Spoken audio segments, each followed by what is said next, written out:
Kulika mimi sana kwa sababu ya hii mlima Kenya.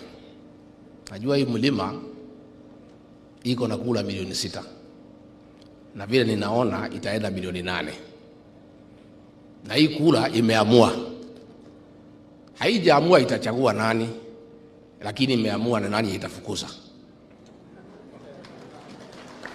si ndio?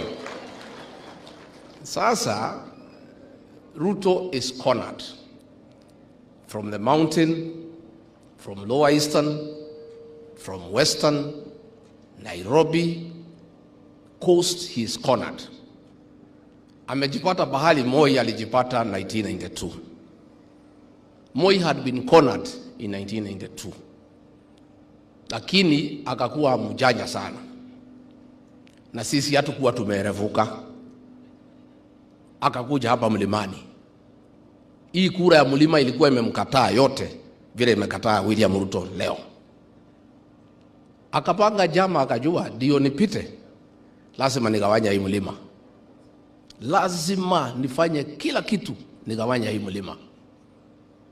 Akafanya yake na wazee na nani na intelligence. Matiba akasimama, akapata watu yote ya Murang'a, Kiambu, Nairobi na Nakuru.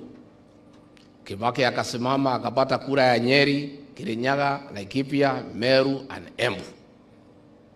Jaramogi akasimama, akapata ya Nyanza.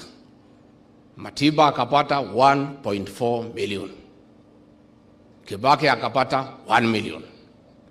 Jaramogi akapata 900,000.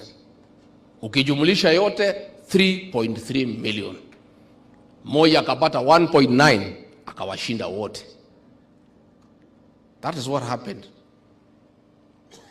Hatu kuerevuka. We repeated the same mistake in 1997. Sasa kutoka hapo ndio wazee waliketi na watu ya kanisa wakasema hapana, sisi ni wajinga. We are the majority, lakini tunagawanya. So 202 tukasema hakuna kugawanya. Watu wote wakakuja pamoja. Ndio Kibaki akapata 3.6 million against ya Uhuru ya 1.8. What is happening today? William Ruto na watu yake wanasema the only way they can have a chance ya kujaribu ni kugawanya hii kura ya mlima Kenya. Isipogawanyika hata hakuna haja ya kusimama, kwa sababu hii milioni 7 ikiwekwa ya Ukambani milioni 3, ya Western milioni 4, ya Coast milioni 2.